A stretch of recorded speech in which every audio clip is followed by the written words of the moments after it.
RTP.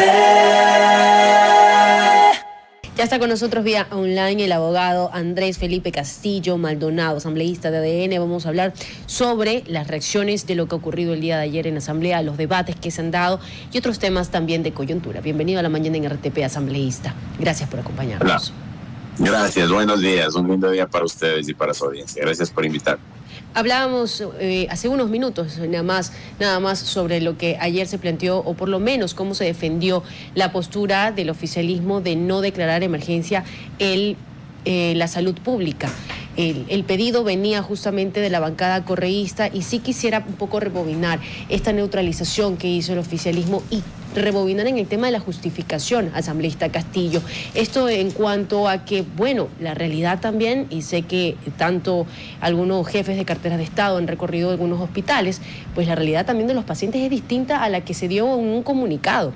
Coméntenos un poco entre lo que se habló en la asamblea, entre lo que recorrido ayer, que yo me imagino que usted debe estar al tanto de los ministros en los hospitales, porque es una realidad de todos, y lo que realmente ahora se intenta hacer a través de la asamblea. Muy buenos días.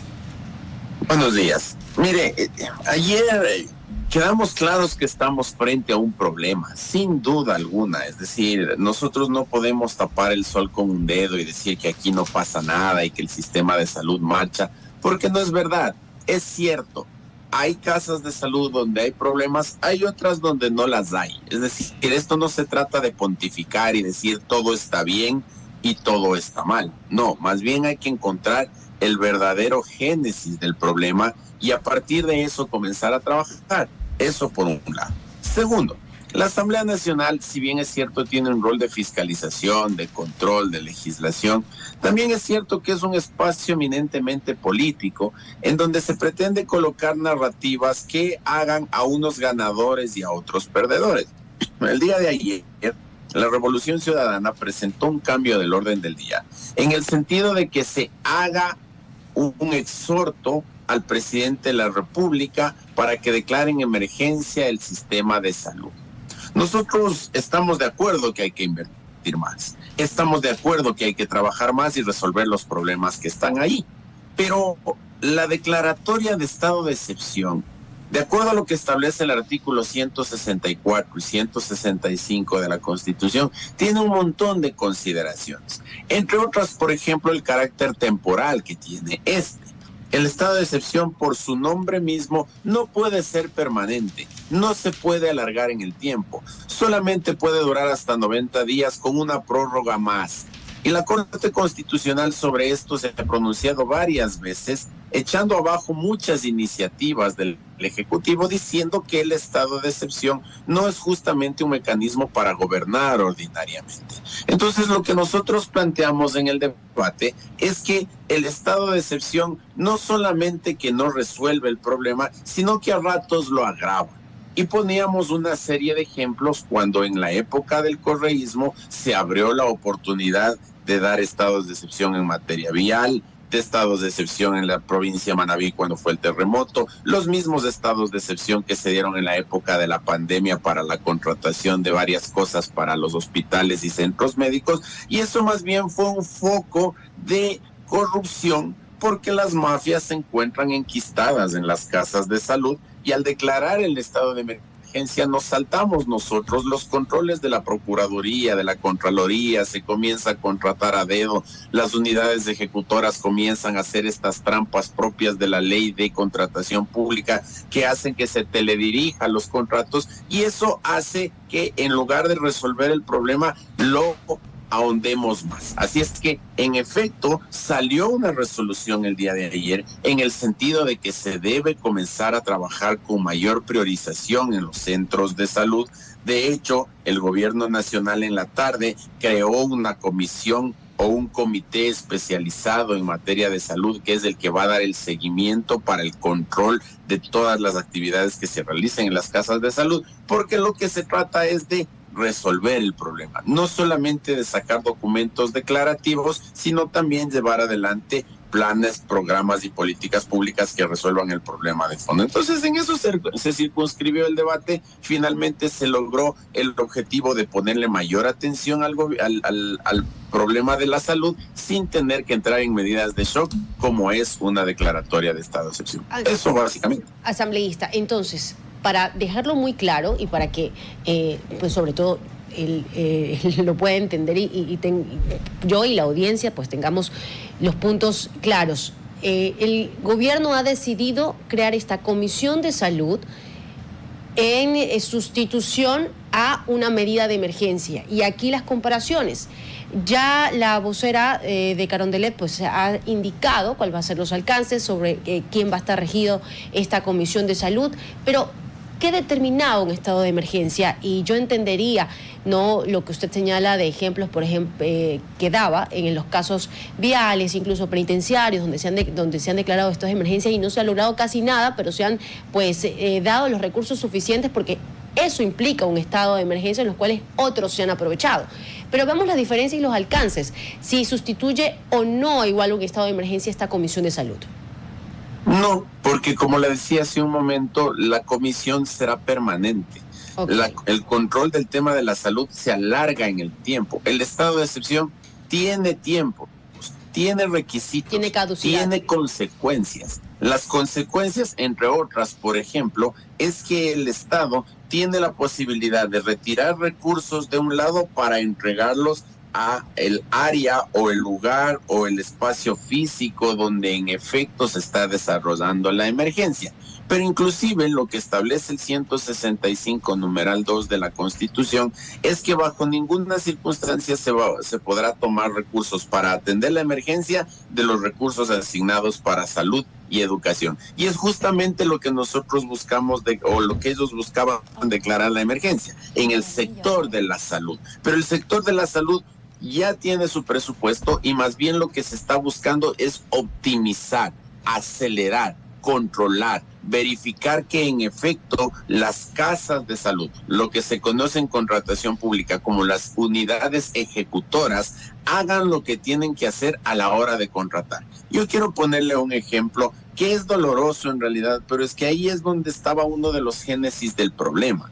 En la ley del Sistema Nacional de Contratación Pública se establecía, imagínense usted qué doloroso esto, se establecía que el contrato de medicinas o de insumos médicos para cualquier casa asistencial debía hacérselo a través de la modalidad de la subasta inversa.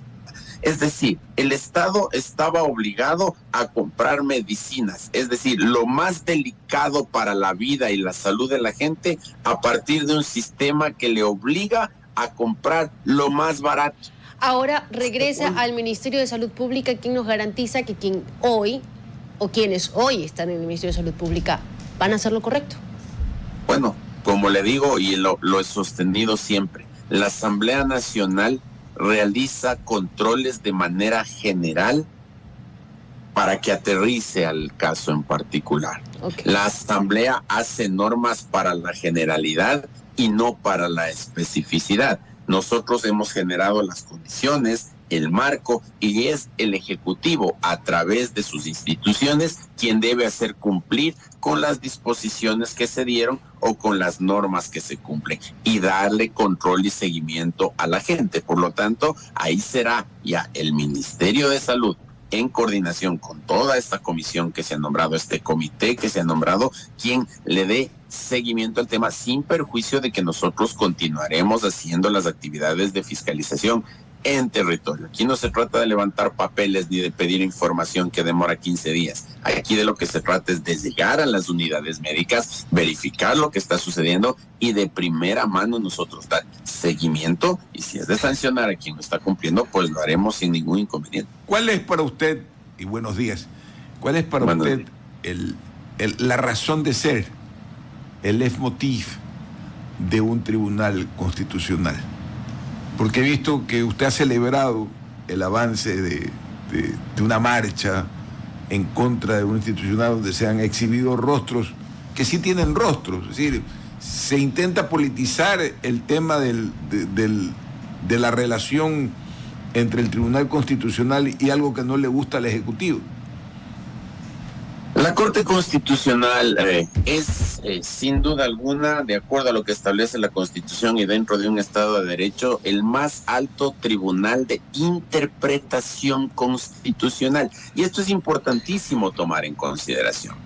Cuando una autoridad pública interpreta algo, cuando la norma es oscura, cuando existen antinomias, es decir, choque entre dos normas que puede resultar algún tipo de confusión, ahí entra la autoridad a interpretar y buscar una salida razonable a un conflicto que pueda existir. Es exactamente lo que pasa con la Procuraduría General del Estado en cuanto a las leyes ordinarias.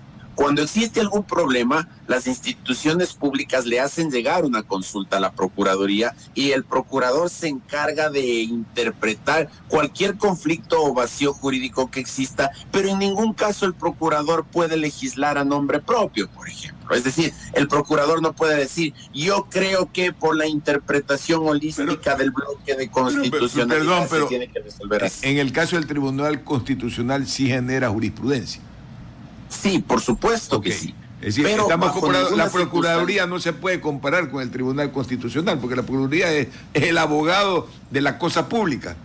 Sí, pero a lo que voy es que tanto el procurador como la Corte tienen facultad interpretativa. Es decir, cuando uno interpreta es cuando hay oscuridad. No puede uno avanzar en la legislación. Da la interpretación, habría que aceptarla, porque es un fallo de último ratio nacional. Todavía tiene usted las esferas internacionales en el caso de que se puedan dar. Es que cuando nosotros hablamos de una interpretación de la Procuraduría, estamos hablando de un criterio generalmente obligatorio. Lo mismo en materia constitucional. El problema está en que la Corte Constitucional, varios de sus jueces, lastimosamente, han utilizado esa facultad interpretativa para legislar por sí y ante sí. Le pongo un ejemplo clarísimo, el del matrimonio igualitario. La Constitución de la República establecía con absoluta claridad que el matrimonio es la unión estable y monogámica entre hombre y mujer, libre de vínculo matrimonial. La norma era clarísima, no había lugar a interpretación. La Corte legisla a través de 5 de sus jueces diciendo que el matrimonio deja de ser la unión estable y monogámica entre hombre y mujer para pasar a ser la unión estable y monogámica entre dos personas libres de vínculo matrimonial. Es decir, falla contra norma expresa, es decir, legisla a su arbitrio. Y eso hace que se quite facultad normativa a la Constitución que fue aprobada en consulta popular por el 66% de los ecuatorianos. Entonces, una cosa es interpretar las normas para resolver un problema jurídico en específico, y otra cosa muy distinta es fallar contra norma expresa. Y otra cosa muy distinta es no excusarse cuando tienen interés expreso en una causa. Voy a tener que retener la entrevista y continuarla luego otro día con usted, pero no me contestó lo que le pregunté. Pero vamos al corte comercial, tenemos una cadena y nos tenemos que retirar. Gracias por su presencia aquí en RTP. Un abrazo a la distancia. Le agradezco, un abrazo, que tenga un buen día. RTP.